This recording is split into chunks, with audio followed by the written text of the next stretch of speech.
Welcome to the Alcohol Minimalist Podcast. I'm your host, Molly Watts. If you want to change your drinking habits and create a peaceful relationship with alcohol, you're in the right place.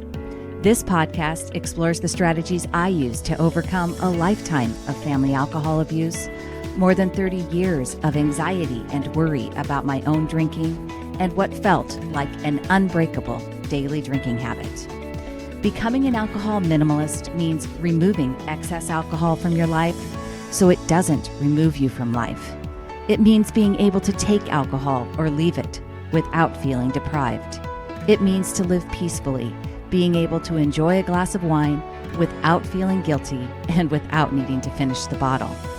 With science on our side, we'll shatter your past patterns and eliminate your excuses. Changing your relationship with alcohol is possible. I'm here to help you do it. Let's start now. Well, hello and welcome back to the Alcohol Minimalist Podcast with me, your host, Molly Watts, coming to you from, well, my friends, it has been hot here in Oregon. It's still sunny out. I think it's going to be sunny for the foreseeable future anyway. So, you know, I am a happy camper. Yes, it got up to 100 degrees over the weekend and it was warm, but I love it. And I'm so enjoying sitting out in my backyard and just the warm breeze outside. I know that some Oregonians are melting, but not me. I'm happy and it's glorious. So again, if you haven't ever visited the Pacific Northwest, the summertime is the time to come, folks. Head this way. You will love it. So I want to, before I jump into this week's show, just mention again a little bit more about step one. Step one is something that I've been working on and I'm getting ready to put it out into the world here in July. Don't have a hard date on that because I am busy wrapping it all up and getting it finalized. But if you'd like to learn more about it, I really wanted to create something that would serve just a wider group of people, something that you could take on to get over that hurdle of not knowing what to do or how to start changing your relationship with alcohol. I'm calling it step one because it's really just it's the beginning of how to do all this. It's a framework. It's putting something in place that you can always refer back to, and it's setting you off. I really think that you can use it in conjunction with the book, the podcast, everything. And if you do the work, you're going to really get some great results. So I would encourage you to go get on the list. There's, if you go to my website, www.mollywatts.com/step1, that's step one altogether, you can just sign up to be notified of when it's available and you'll learn more about what's coming then. Like I said, it's something that I think is going to be really accessible for people. And so I'm just excited about it and I'd love for you to check it out. All right, on to this week's show. If you've listened to this podcast for any length of time, you've heard me talk about having a peaceful relationship with alcohol. And I want to elaborate a little more on exactly what peace means to me with regards to drinking. The word is, of course, subjective to some degree, and it doesn't come with clear rules on how to achieve it, right? I talk about low-risk guidelines all the time. So is that what it means to be peaceful, is having, sticking to low-risk guidelines? And the definition in the dictionary says that peace means freedom from disturbance, tranquility.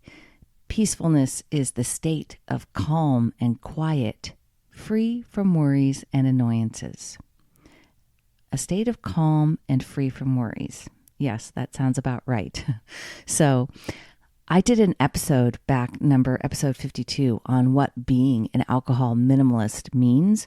And there's a lot of good information in there. I'll link it in the show notes. But I didn't really dive into that word peace and what I mean when I say I've created a peaceful relationship with alcohol. How did I and how can you make peace with alcohol? Before we get into my thoughts, I want you to hear from some of the other people These people are members of my Facebook group. They're listeners to the podcast, people that have read the book. Some of them are my coaching clients. They are people that are doing the work that I talk about here, and they are creating their own peaceful relationships with alcohol. And I'm going to read some quotes, and I want you to listen for the way their stories are similar and for how they might be different and might sound different too. Now, just one small note before I start sharing these words, because I don't want you to think that it's self-serving, because any of the praise or gratitude that they say, it's not about me. I can share information, I can teach people, but I want you to know, and obviously I do. I share what's worked for me. I share from that perspective, but it is you who will make your own peace with alcohol. And I want you to hear what that sounds like from other people's perspectives, not just mine. As you will hear, and I believe, there is peace to be found along the way of this work. It's not just an outcome. It's not just the final destination. You're going to hear some struggle, some discomfort, and lots of questioning and observing of thoughts. And maybe it won't sound like the definition that I just read, freedom from disturbance and tranquility, right? Well, contrary to that definition, I actually consider struggle and discomfort and questions as necessary parts of a peaceful relationship with alcohol. Even when there is discomfort, you can find peace if you choose to look for it. And I promise you, that is not some kind of woo-woo statement, see everything with rose-colored glasses on kind of way of living, okay? Now, I'm skipping ahead here, so I don't want to talk from my perspective. I want to hear from some other people first. Now, listen for the calmness and the freedom from worry that these folks have found, and listen for the wisdom in their words. Quote, "Grateful that the physical dependence on alcohol has diminished, it feels great not to live my life around alcohol and to start to enjoy all the health benefits. But man, I still miss that escape sometimes, especially times like these, where a bottle or two of wine would give me the false sensation that things were better for a moment, in my life, for family and friends in crisis, in the world. An ignorance is bliss type of feeling, a temporary reprieve. But I just can't anymore. When things feel even slightly heavy, pressure arises. I can't even have 2 to 3 drinks, or it will make me feel more negative and more anxious about everything." Unquote. Quote, "As I'm sitting here after a night of unplanned drinking, the same thoughts keep going through my head. I went out, had a great time, and came home. So why do I feel guilty about it? I had 4 beers that had a higher alcohol content. I went in thinking I was only going to have 2 because I knew going over would cause me to sleep like crap and have anxiety. As I ordered the 3rd in the moment, I knew it wasn't the best choice and that I would regret it. The 4th just happened. But comparing this version of myself to where I was last year, even a couple of months ago before I discovered the podcast, I know I have come a long way. I never would have questioned my choices, would have drank a lot more, and had zero regret about it the next day." Unquote. Quote, "I find when and if I have the 3rd, I usually enjoy it at the time, but regret it the next day. So I'm working on spacing out and enjoying 2 drinks. I am not 100% there yet, but working towards it. Last night I was really tired at 9 and had spaced 2 glasses out, so I stopped. My toddler brain was saying things like, 'But it's Saturday night, you've been good all week. 3 is not even that much compared to what you used to drink.' I listened and said, 'Yeah, but I'm tired and I'm getting up early tomorrow. Time to switch to tea.'" Unquote. Quote, "Just had this little thought on my drive to work after successfully moderating last night. 2 small glasses of wine after a yoga class after work. I like drinking. There, I said it. I'm not talking about getting sloppy and drunk, but yes, I like that feeling that those 2 glasses provided after a long day. I also like being sober. I like the clarity, freshness, and readiness it provides.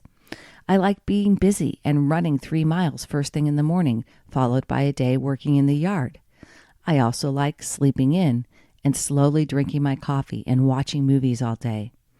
I liked fried foods and I like colorful garden salads. I like fancy dresses and jewelry, and I also like sweats and old t-shirts. I don't want every day to feel and look the same because I don't feel and look the same every day. I'm dynamic. I'm human. Variety is the spice of life. I'm spicy. Why can't a reasonable amount of alcohol be a part of that spice? Unquote. Quote, I just finished 40 days alcohol-free. I decided to do this after fracturing my hand to aid in healing, but also because I needed a reset. I've had a long and problematic relationship with alcohol and quit drinking for several years in the 90s after my mom got sober in her 60s. I had a glass of wine on May 1st and practiced really savoring it. I'm setting a clear intention to be mindful of my intake as well as my emotional state of mind before I drink. My goal is to drink 2 drinks max when I decide to drink. Thank you for the helpful resources and to all of you for your honesty and commitment to creating a healthier relationship with alcohol. Unquote. Quote, hello friends, been a rough few weeks alcohol-wise, and truthfully, I slipped back into old habits of drinking my way through the weekend. I started the year well, dry January without a problem. Then the rugby tournament and I gave myself permission to enjoy, have drinks, but try to make a bit better decision every now and then. After it would be 4 weeks until Easter, I would abstain again. That was the plan, but I just continued. I began to get really down on myself, and a friend reminded me that despite this blip, I was on a journey. It's odd because I know this about so many other things in my life. So this week, I started revisiting podcast episodes mainly for inspiration. Tonight, I stopped off on my way to pick up my daughter and picked up some of my favorite alcohol-free beers and one normal one and some garlic bread. Yes, I will have some drinks tonight, but at least 2 of those will be replaced with Lucky Saint. So this is me taking another small step, but resolving to move forward. Stick to it, folks. There is only forward. Unquote. Quote, I've taken several trips since I started this work. They bring a whole different level of thinking to the table. One thing I did that helped me was decide that I wasn't going to stop doing the work, but that also means I might have more than I planned to do. I used those opportunities to reflect and dig deeper into my thoughts. The key is you can't be mad or judge yourself if you drink off plan, when you have to use it as a learning opportunity. Why are you choosing to drink more than you planned? In this way, the opportunity to grow in your thought work is huge. You will see some stories you hold about yourself unfolding very dramatically. In my case, my quote-unquote party girl story was big on vacation. What started unfolding, though, was my true introverted nature lover girl. I could see how joyful it was to wake up whole and refreshed and enjoy a sunrise. It fed my soul like no glass of wine ever has. That was fuel for my continued work. Unquote. Greetings, alcohol minimalist tribe. I had the opportunity to attend a local baseball game this evening with my wife, also her birthday. This also happened to be the home opener, a unique game and experience where overindulgence is pretty prevalent here in Wisconsin. This was an experience I had been waiting for to see how I would apply the proverbial tools and continue to moderate and be mindful. I enjoyed 2 beers and my wife had a couple of glasses of wine. We also got to enjoy the game from a suite with catered food. Needless to say, it was a very enjoyable evening as compared to previous experiences and then having a pretty rough next morning. It was also interesting to observe the actions of others during the game, including just some of the prevalence of overindulgence at this game and how that state could be. Unquote. Quote, calling today a major moderation win. Celebrations of life are hard, especially when they are in a pub, especially when they are under a shroud of premature loss and the contribution of heavy alcohol disuse. The common thread of discussion was love and heartache from puzzlement and deception. Glad to be home and sober and feeling the sadness." Unquote. Quote, "Morning, everyone. I've just had the busiest week I think I've ever had as a chef. So busy I didn't even have time to explain to myself why I wasn't going to have a drink after work. If anyone has doubts about the success of this group, Becoming an Alcohol Minimalist, I just want to let you know where I am. We've been open for 3 weeks now. During that time, I've worked 17 days, which would have added up to around 85 beers on work days and around 25 days off. Ever since joining this group, I've been working towards eliminating my drinks after work and radically reducing my alcohol on my days off. Through lots of dedication and help and support from this group, I've managed to achieve what I set out to do almost a year now. In the last 3 weeks, I had 2 beers on our opening party, and on Monday I had 3 for my dad's birthday, plus a whiskey to toast his 70th. I hadn't planned the whiskey, but it was a special day and well worth it. Now I won't have anything at all until the next family outing, but most importantly for me, I don't even think about having one. So all I can say to everyone is trust this process, no matter how hard it might be at sometimes. You're never alone, and you will receive all the support you need, and you will achieve your goals." Unquote. Quote, "Greeting fellow minimalists. As many of you know, I love posting in this group. Reflecting on and writing down my thoughts has been an invaluable part of my learning and growing. I encourage all of you to reflect and share too. We learn from each other, and it's so great to be in this community of learners together. If you have a thought or insight, you can be assured that some of us have had the same insight, or some will see an aha moment in your thoughts. I've been at this a year now. January 2021 was a pivotal month for me. My journey didn't start through an exercise in Dryuary. Instead, it was a random day in the middle of January when I had a deep knowing that something had to change. Not tomorrow, not when my life was less stressful, but right now, this very day. And yes, it terrified me. On that day, I just stopped drinking alcohol. I had no idea what to do or what to think or anything except that I needed a serious pivot. In some ways, that year went fast, and in some ways very slow. I started by immersing myself in Quitlet of all kinds and just practicing doing all the things I used to do with alcohol, now without it. I joined this group too because I did wonder if I could moderate my drinking. I had no idea if that was even possible. I did start practicing moderating in a very minimal way, and I'm so grateful that yes, I can and did find consistent success. That is not to say I feel like I'm good to go though. Far from it. I still feel like such an infant in this process, and I realize in so many ways that I am the same as that day a year ago, now with some traction and knowledge. I still feel like I could fall off the ledge if I let it go. I'm coming to understand that it might just be this way, that this work never stops. I do understand how quitting might be easier, although perhaps not better. I still wrestle with the answer to this. I do see much growth, absolutely. My urges used to feel like a lion's roar. Now they are a quiet meow. I used to drink a bottle of wine without a second thought. Now I have 2 glasses and have no desire for more. Yay, but still I want to keep it in my life. And that continues to be my question. Why do I even want it at all? Unquote. Quote, "I remember for years before I started this process, I wished I could be the kind of drinker who could whoop it up when I was out and about, then forget about alcohol the rest of the time. No matter how much I tried, I would always be longing for a glass of wine or more every night. I thought, I just must be a social party girl and this is my thing. It seemed like as much of my personality as it was a habit.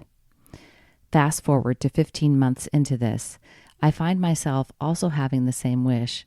I wish I could whoop it up when I'm out and then forget about alcohol the rest of the time thoughts, but it's reversed. I just can't whoop it up anymore. It's just not something that sounds even remotely interesting. This new path is so much better though. I'm calmer, I sleep well, I have peace of mind, and I can relax. But there's a certain little part of me that misses that old part of me. Odd? But this process has changed me so much. I doubt I would ever choose to go back there. And of course, it's always a choice. It has also led me to the point of truly understanding this work. And here's the thing. It's not about the alcohol. Getting into this work was about the alcohol, and one result is that I drink significantly less. But the work is about changing your thinking and realizing you actually do have power over your choices. And that work extends into so many areas of your life. Wow. Keep at it, friends. Your desire to change is a gift. Unquote. So, what I want you to hear in these words is this. Peace isn't a one-size-fits-all proposition. We get to choose what a peaceful relationship with alcohol looks like for us. And if we choose to see progress over perfection, if we observe our thinking with compassion and curiosity, if we learn some of the science around alcohol and around how our brains work, it really can be a peaceful process of changing our drinking habits. There will still be some times that you drink off plan, but it's how we reframe those moments that allows them to not cause annoyance and disturbance. But instead, we see them as an opportunity for progress that creates peace. Does it mean that you're never going to have an urge? Hardly. I still have urges around alcohol and other things that I used to buffer away emotions in the past, like potato chips. But if you're looking for urge-free living, then I don't think that being human is the right species for you, because urges will happen. Less so, they like what one of my group members said, not a lion's roar, but a cat's meow, right? As you change your thinking around alcohol, those urges will become more quiet. And being peaceful simply means that when they happen, you can allow them to be there and not see them as something that has gone wrong, right? Just last weekend, I actually gave into an urge to have a beer on a planned alcohol-free day. And instead of that situation causing me to be anxious, worried, or disappointed, and any other self-sabotaging emotion that you could name, I was completely at peace. I expect things to not always go to plan, and when they don't, I know how to handle it in a way that sets me up to handle the next urge differently. I am at peace because I know I have a framework in place that keeps me moving forward. Learning happens during those moments, and it's only if I don't choose to learn from them that I don't have peace. Making peace with alcohol doesn't mean that you'll never have a thought ever again about overdrinking. You heard a couple of my posters talk about wanting the old party girl, or the first person said longing for that numbed out feeling that you get when you overdrink. That kind of temporary relief, quote unquote, that sounds like a great answer to getting rid of your pain and suffering in your life is still going to come. That thought's still going to come up. But having a peaceful relationship with alcohol means that when those thoughts come up, you recognize the thinking as just one story, and probably an old story that you used to believe, and now you know differently. Now you have a new education on some of the science and on how your brain works. As that person said, now they know that drinking 2 to 3 drinks will only increase their anxiety and worry. It's peace when you understand what happens in your brain and body, and you make choices that support that peaceful state. It's not freedom from ever thinking again, right? It's not freedom from ever having an urge. It's understanding how the brain works and having a peaceful framework for processing those things. When you understand your own thinking, when you learn the science of alcohol, when you practice believing new things, and when you have patience with yourself and this process, you can have peace every step of the way.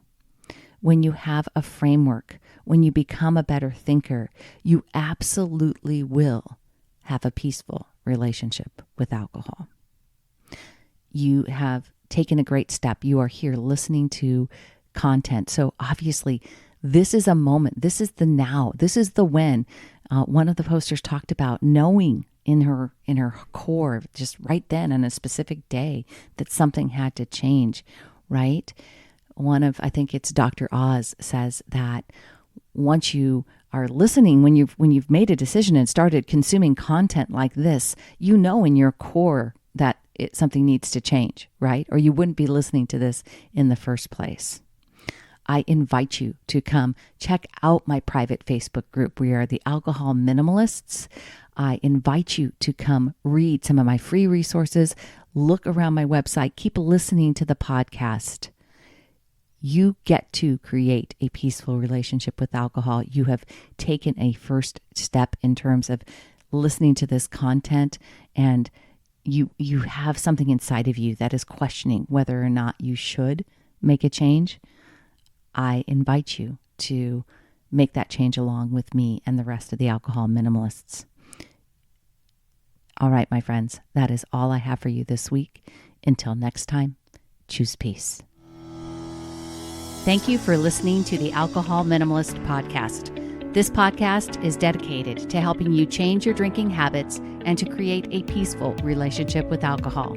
Use something you learned in today's episode and apply it to your life this week. Transformation is possible. You have the power to change your relationship with alcohol now. For more information, please visit me at www.mollywatts.com.